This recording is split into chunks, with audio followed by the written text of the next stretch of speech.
So this woman pulls a YouTube prank that's so horrific it ends up unaliving a man and nearly starts an international conflict. Now her name is Siti. She's 25, she's from Indonesia, but she's working in Malaysia as an escort. And she does that so she can send money back to her parents in Indonesia. But then one day, she meets a producer. The producer tells her he works for a production company of a huge YouTube channel. And they make like YouTube pranks and stuff. And he says he can get her an acting gig on his YouTube prank show. And the best part is that it pays pretty well. She can quit escort work, she can also make all this money and send it back to her parents in Indonesia. Plus, they're gonna pay her the equivalent of $96 per prank, which is a lot of money to Siti. So of course, she says yes. And pretty quickly, she's introduced to the head of the YouTube channel, this guy Mr. Chang. And Mr. Chang and the other producers, they start getting her to pull these pranks on people in public. They'll like go to a public place and she'll like walk up to a total stranger and just randomly start holding their hand. Or they'll do a prank where they put like baby oil on her hands and she'll like run up behind a stranger and be like, guess who? Which smears the oil all over their face. It's pranks like that. And so she does a bunch of these pranks over the course of like a month. Meanwhile, the prank channel has also recruited this other woman to do pranks. Now her name is Dawn, and we'll get to her. But one day, the producers call Siti in to meet them at the airport, because they're gonna do this big prank there. So she's there, and she's with Mr. Chang, but Chang tells Siti there's actually another actress involved this time. And that actress will be doing the same thing, and it's Dawn. So the victim of this prank is actually gonna get double pranked. First by Siti, then by Dawn. But anyway, Mr. Chang pours a bunch of baby oil on Siti's hands, and then he points to a man out in the airport that he wants her to prank. This man. So minutes later, Siti sneaks up behind the man, and then from behind she puts her hands over his eyes, like guess who, or whatever. And of course, this smears the oil all over him. And then about 3 seconds later, Dawn approaches the man, and she smears her hand on his face as well. And then Siti and Dawn like giggle or whatever, and then they run away to the nearest bathroom to wash the oil off their hands. Meanwhile, the poor man, he's confused and a little freaked out, and he goes over to the airport security guards, and he tells them that some random women just like smeared something on his face, and that now he doesn't feel well. So security escorts the man to the airport medical center, and his condition quickly gets worse. Like, it is very apparent something is seriously wrong. So they rush him to the hospital, and on the way, he suddenly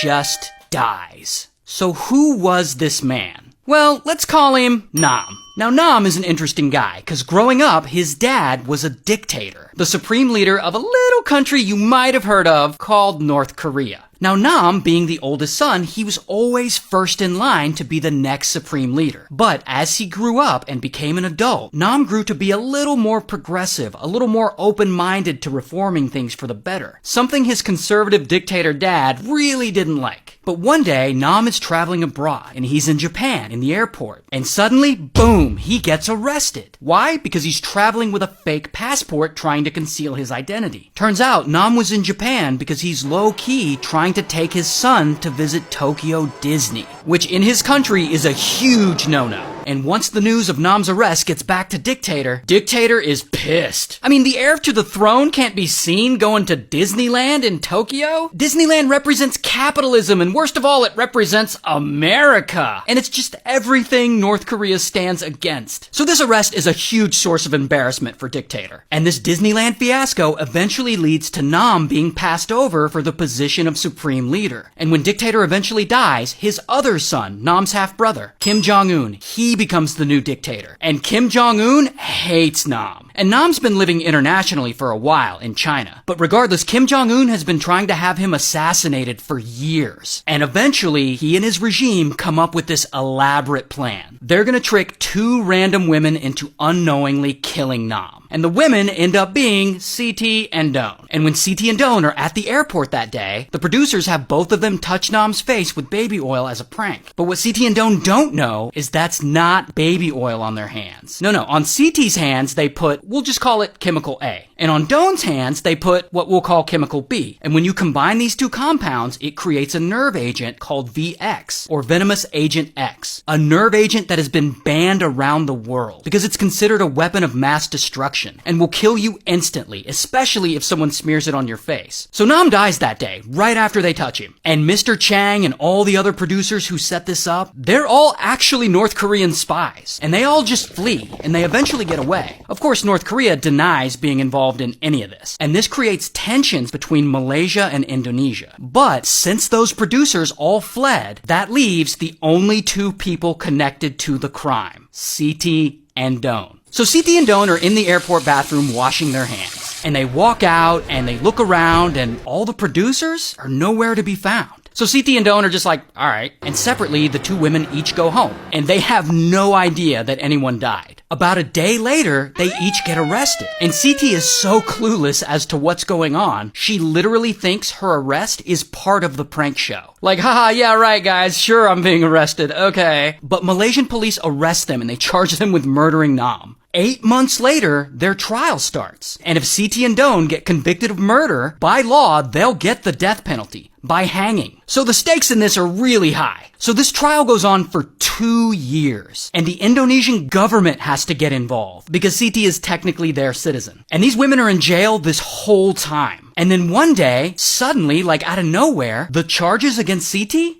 are just dropped. And cool, Siti goes free. Apparently the Indonesian government was eventually able to intervene and they negotiated her release. While Doan does not get out, but she does plead guilty to a lesser charge and eventually they do let her go. Here's what Doan looks like in real life. And here's what Siti looks like in real life. Wow, a crazy story. Shout out to North Korea.